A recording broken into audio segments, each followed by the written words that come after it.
ಒಂದೇ ಮಳೆಗೆ ಮುಳುಗಿದ ಸಿಲಿಕಾನ್ ಸಿಟಿ ಬೆಂಗಳೂರು.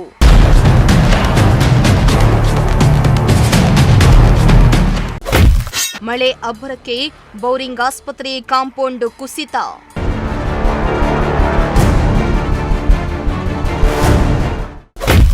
ಆಸ್ಪತ್ರೆ ತಡೆಗೋಡೆ ಕುಸಿದು 7 ಜನರ ದಾರುಣ ಸಾವು.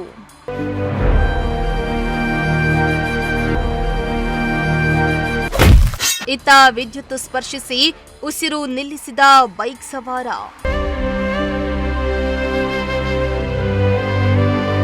ರಾಜಧಾನಿ ಬೆಂಗಳೂರಿನಲ್ಲಿ ನಿನ್ನೆ ಮಳೆ ಅಬ್ಬರ ಜೋರಾಗಿದ್ದು ಸಾಲು ಸಾಲು ದುರಂತಗಳು ಸಂಭವಿಸಿವೆ.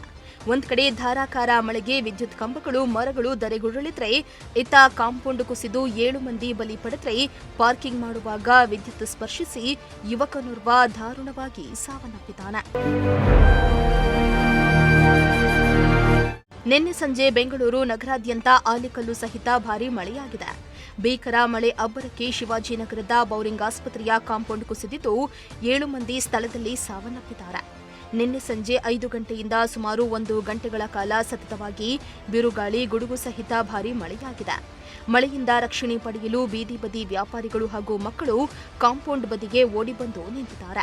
ಆದರೆ ಏಕಾಏಕಿ ಮಳೆಯಿಂದ ಆಸ್ಪತ್ರೆಯ ಕಾಂಪೌಂಡ್ ಕುಸಿದಿದ್ದು 7 ಮಂದಿಯ ಪ್ರಾಣ ಪಕ್ಷಿ ಕ್ಷಣಾರ್ಧದಲ್ಲಿ ಹಾರಿಹೋಗಿದೆ. ತಮ್ಮವರನ್ನ ಕಳೆದುಕೊಂಡ ಕುಟುಂಬಸ್ಥರ ಆಕ್ರಂದನ ಮುಗಿಲು ಮುಟ್ಟಿದೆ.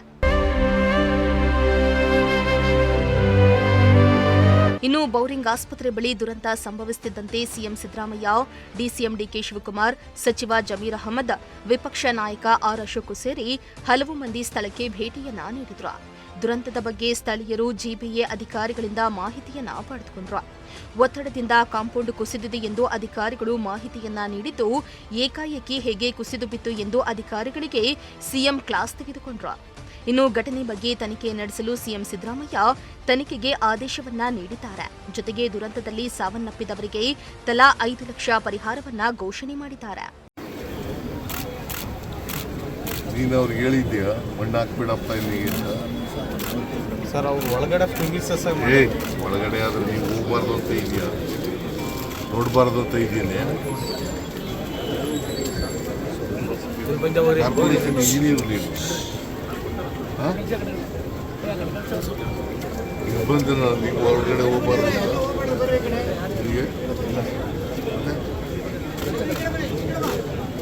ಮಣ್ಣು ಹಾಕ್ತಾ ಇದ್ರು ಅಲ್ಲ, ಆ ಮಣ್ಣು ಹಾಕೋದ್ರಿಂದ ಡ್ಯಾಮೇಜ್ ಆಗುತ್ತೆ ಅಂತ ಗೊತ್ತಾಗ್ಬೇಕಲ್ಲ ನಿಮಗೆ.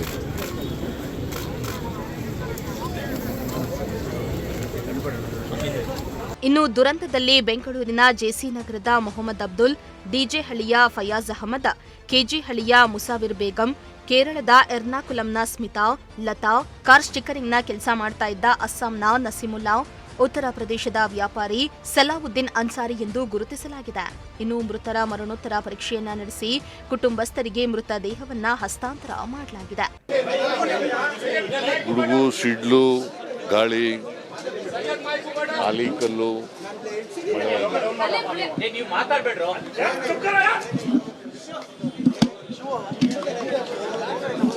ಈ ಮಳೆಯಲ್ಲಿ ವ್ಯಾಪಾರ ಮಾಡ್ತಿದ್ದಂಥವರು ಮತ್ತು ಮಳೆಗೋಸ್ಕರ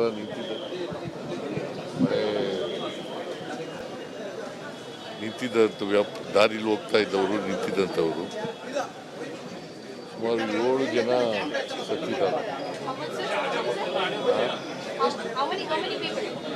7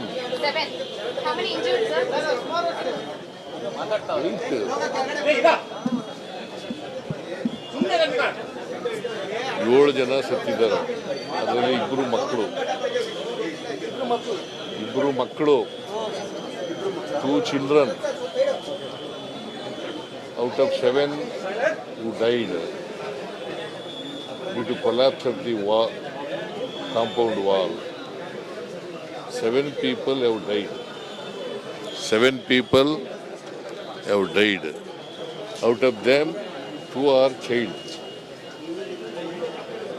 2 children, 5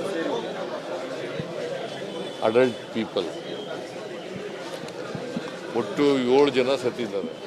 7 ಜನ ಇಂಜೂರ್ಡ್ ಆಗಿದ್ದಾರೆ. 7 ಜನ ಇಂಜೂರ್ಡ್ ಆಗಿದ್ದಾರೆ. ಅವರೆಲ್ಲರೂ ಕೂಡ ಸ್ಟೇಬಲ್ ಆಗಿದ್ದಾರೆ.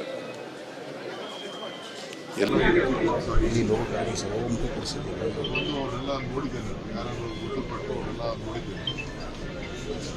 ಇದರಲ್ಲಿ ಎಲ್ಲ ನಮ್ಮ ಲೋಕಲ್ ವೆಂಡರ್ಸು 4 ಜನ ಇದ್ದಾರೆ. ಇಬ್ಬರು ಕೇರಳ, ಇನ್ನೊಬ್ಬರನ್ನ ಐಡೆಂಟಿಫೈ ಮಾಡೋಕ್ಕಾಗ್ತಾ ಇಲ್ಲ. ಒಂದು ಮಗು, ಚಿಕ್ಕ ಮಗು ಕೂಡ ಇದೆ, 6 ವರ್ಷದ ಮಗು ಕೂಡ ಆಗಿದೆ.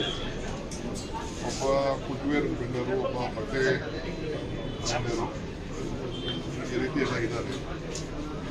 ಕೇರಳದಿಂದ ಬಂದಂಥವರು ಒಬ್ಬ ಟೂರ್ ಬಂದಿದ್ರು, ಚರ್ಚ್ ನೋಡಲಿಕ್ಕೆ ನೋಡಾದ್ಮೇಲೆ ಕಮರ್ಷಿಯಲ್ ಎಸ್ಟೇಟ್ ಎಲ್ಲ ಶಾಪಿಂಗ್ ಹೋಗಿದ್ದಾರೆ. ಕುಟುಂಬಶ್ರೀ ಅಂತೇಳಿ ಒಂದು ಸಂಸ್ಥೆ ಕೇರಳಲ್ಲಿ ಸರ್ಕಾರದ ವತಿಯಿಂದ ಅಲ್ಲಿ ಲೋಕಲ್ ಸೆಲ್ಫ್ ಗೌರ್ಮೆಂಟ್ ಅವರು ಅವ್ರನ್ನ ಕರ್ಕೊಂಡು ಬಂದಿದ್ದಾರೆ. 46 ಜನ ಬಂದಿದ್ದಾರೆ. 46 ಜನ ಪೈಕಿ 10 ಜನ, 46 ಜೊತೆಗೆ 10 ಜನ ಬೇರೆ ಸ್ಟಾಫ್ ಕೂಡ ಬಂದಿದ್ದಾರೆ. ಒಟ್ಟು 56 ಜನ ಬಂದಿದ್ದಾರೆ. ಒಂದು ಕೆಲವರು ಟ್ರೈನಲ್ಲಿ ಬಂದಿದ್ದಾರೆ, ಕೆಲವರು ಬಸ್ಸಲ್ಲಿ ಬಂದಿದ್ದಾರೆ. ಬಸ್ಸಲ್ಲಿ ಬಂದು ಏರ್ಪೋರ್ಟಿಂದ ಕೂಡ ಅವ್ರನ್ನ ಪಿಕಪ್ ಮಾಡಿದ್ದಾರೆ. ಪಿಕಪ್ ಮಾಡಾದ್ಮೇಲೆ ಮನೆಗೆ ಇಲ್ಲಿ ಬಂದು ಶಾಪಿಂಗ್ ಮಾಡಬೇಕಾದ್ರೆ ಮಳೆ ಬಂದಿದೆ. ತಕ್ಷಣ ಅವರು ಅಲರ್ಟ್ ಮಾಡಿದ್ದಾರೆ, ಈ ಥರ ಮಳೆ ಬಂದಿದೆ, ಸ್ವಲ್ಪ ಹುಷಾರಾಗಿದೆ ಅಂತ. ಕೆಲವರೆಲ್ಲ ನಮ್ಮ ಮಳೆಗೆ ಸಂಬಂಧಪಟ್ಟಂತೆ ಅವರೆಲ್ಲ ಸ್ವಲ್ಪ ಗೊತ್ತಿದೆ. ಅವರಿಗೆ ಕೇರಳದಲ್ಲಿ ಸಾಮಾನ್ಯಗೆಲ್ಲ ಪರ್ಚೇಸ್ ಮಾಡ್ತಾರೆ. ತಕ್ಷಣ ರೈನ್ ಕೋಟ್ಗಳೆಲ್ಲ ತೆಗೆದುಕೊಳಕ್ಕೆ ಹೋಗಿದ್ದಾರೆ. ಪಕ್ಕದಲ್ಲಿ ಗೋಡೆ ಇದ್ದಿದ್ದು, ಕೆಲವರು ಮಳೆ ಜಾಸ್ತಿ ಬಂದು ಗೋಡೆ ಪಕ್ಕ ಹೋಗಿದ್ದಾರೆ. ಸೊ ಗೋಡೆ 8 ಅಡಿ ಗೋಡೆ ಕೊಲಾಪ್ಸ್ ಆಗಿದೆ.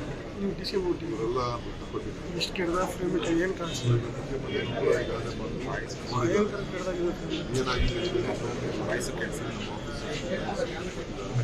ಇನ್ನು ಬೆಂಗಳೂರಿನ ಬೌರಿಂಗ್ ಆಸ್ಪತ್ರೆಯಲ್ಲಿ ನಡೆದಿರುವ ದುರಂತಕ್ಕೆ ಪ್ರಧಾನಿ ಮೋದಿ ಕಂಬನಿಯನ್ನ ಮಿಡಿದಿದ್ದಾರೆ.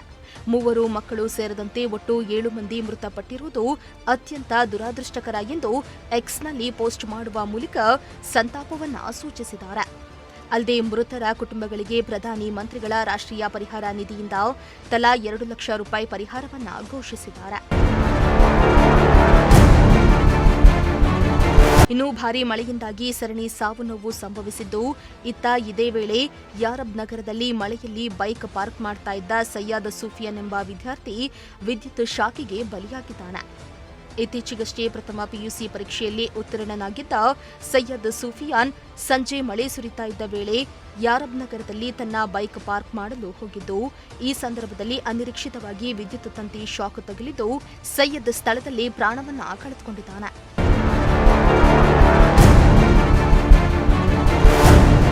ಒಟ್ನಲ್ಲಿ ರಕ್ಕಸ ಮಳೆಗೆ ಬೆಂಗಳೂರಿನಲ್ಲಿ ಘೋರ ದುರಂತವೇ ಸಂಭವಿಸಿದ್ದು, ಜನರಿಗೆ ಬೆಂಗಳೂರು ಸೇಫಾ ಅಲ್ವಾ ಅನ್ನೋದು ಪ್ರಶ್ನೆ ಎದ್ದಿದೆ.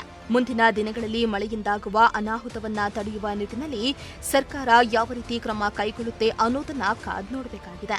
Bureau report, Prajashakti TV, Bengaluru.